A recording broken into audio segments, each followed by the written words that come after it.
Hi అండి, welcome back to our channel వుడ్కురి vlogs. So today vlog వచ్చేసి instant tomato chutney అండి.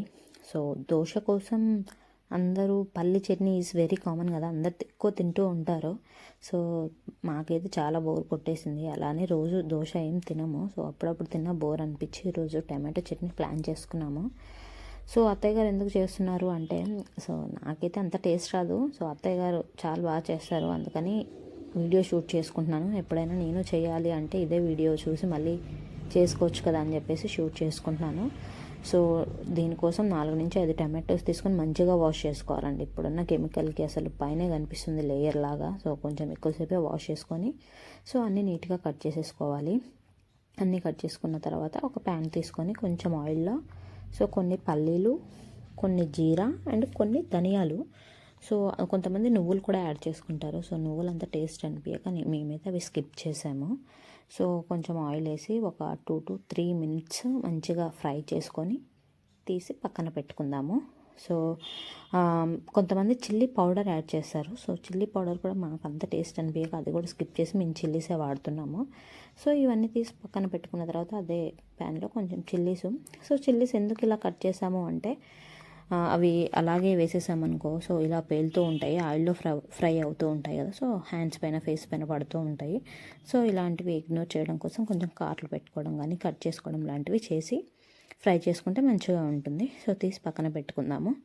సో అదే ప్యాన్లో టమాటోస్, సో టమాటోస్ ఎంతసేపు ఆయిల్లో ఫ్రై చేయాలంటే ఇది 3 to 4 minutes పడుతుందండి. సో ఆ పీల్ ఉంటుంది కదా, ఆ పీల్ డివైడ్ అయ్యేంత వరకు సో ఫ్రై చేసుకోవాలి. సో కొన్ని టమాటోస్ పుల్లగా ఉంటాయి, కొన్ని టమాటోస్ పుల్లగా ఉండవు. సో దానివల్ల కొంచెం టేస్ట్ కూడా స్వీట్ వస్తుంది. సో దానికోసం మేము కొంచెం ఒక 2 నుంచి 3 రెక్కలు చింతపండు యాడ్ చేసుకోవాలి. కొంచెం టర్మరిక్, సో టర్మరిక్ కూడా యాడ్ చేసుకొని అది కూడా ఫ్రై చేసుకోవాలి. ఫ్రై చేసుకున్న తర్వాత ఇక్కడ నేను కొత్తిమీర కాడలు యాడ్ చేస్తున్నానండి. సో ఈ కాడలు ఎందుకు యాడ్ చేస్తున్నానంటే ఇందులో కొంచెం కొత్తిమీర ఫ్లేవర్ ఎక్కువ వస్తుంది, స్మెల్ కూడా బాగుంటుంది. సో కొంతమంది ఇవి పడేస్తూ ఉంటారు. సో కొత్తిమీర ఎందుకు ఇలా కడుగుతున్నాము అంటే ఇప్పుడు వచ్చే కొత్తిమీరలో ఫుల్ ఇసుకుంటుంది. సో ఇలా కడుక్కోవాలి. మా అత్తయ్య గారు అయితే చాలా నీట్గా కడుగుతారు. సో చూసారు ఎంత ఇసుకుందో. సో అది కొంచెం ఈ కర్రీలో పడ్డ కర్రీ అంతా స్పాయిల్ అయిపోతుంది. అలాంటివి ఇగ్నోర్ చేయడం కోసం కొంచెం ఎక్కువనే నీట్గా వాష్ చేసుకోవాలి. సో చేసుకున్న తర్వాత ఇలా 2 to 3 minutes అయితే మంచిగా ఫ్రై చేసుకోవాలి. సో ఫ్రై చేసుకున్న తర్వాత స్టవ్ ఆఫ్ తీసి పక్కన పెట్టుకొని చల్లార్చుకోవాలి. సో ఒక మిక్సీ జార్ తీసుకొని మనం ఫ్రై చేసుకున్నవన్నీ అందులో వేసుకోవాలి. సో 4 నుంచి 5 వెల్లిపాయలు కూడా అండి, కొంచెం సాల్ట్ మేము ఇప్పుడే యాడ్ చేస్తున్నాము. కొంతమంది తాలింపులో యాడ్ చేస్తారు కదా, సో మేమైతే ఇప్పుడే యాడ్ చేసేసుకుంటున్నాము. యాడ్ చేసుకున్నాక మా అత్తయ్య చల్లారిందో లేదో చెక్ చేస్తున్నారు.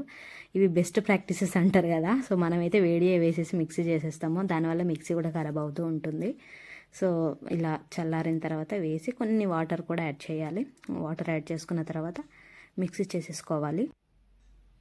సో చూసారా కలర్ ఎంత కలర్ఫుల్గా కనిపిస్తుందో, చూస్తుంటేనే మాకైతే తినాలనిపిస్తుంది. సో నెక్స్ట్ ఇదంతా ఒక బౌల్లో సర్వ్ చేసుకొని సో మేము పోపుకి రెడీ చేసుకుంటున్నాము. పోపు కళాయి పెట్టుకొని సో అందరూ అల్లం చట్నీ కూడా ప్రిఫర్ చేస్తారండి దోశకి. సో మేము అల్లం చట్నీ కూడా చేసాము. సో అది కూడా ఆల్రెడీ స్ట్రీమ్ అవుతూ ఉంది మన ఛానల్లో. ప్లీజ్ ఒకసారి చూసేయండి. మన ఛానల్ మీకు నచ్చినట్టయితే please do like, share and subscribe. So మేమైతే ఇక్కడ కరివేపాకు లేదండి ఈరోజు. సో దాన్ని స్కిప్ చేసేసి పోపు దినుసులన్నీ వేసి పోపు చేసేసుకుంటున్నాము. సో కొంచెం చట్నీకి ఏ చట్నీస్ అయినా సరే పోపు ఈస్ వెరీ ఇంపార్టెంట్. సో కొంతమంది పోపును కూడా ఇగ్నోర్ చేస్తున్నారు. వావ్, చూస్తుంటూనే కలర్ఫుల్గా కనిపిస్తుంది పోపు. మేము ఈ టమాటో చట్నీ కోసం ఈరోజు మల్టీగ్రెయిన్ దోశ చేస్తున్నామండి. సో ఆ దోశలకు ఈ టమాటో చట్నీ అయితే సూపర్గా ఉంటుంది. సో మేమైతే రెడీ టు ఈట్.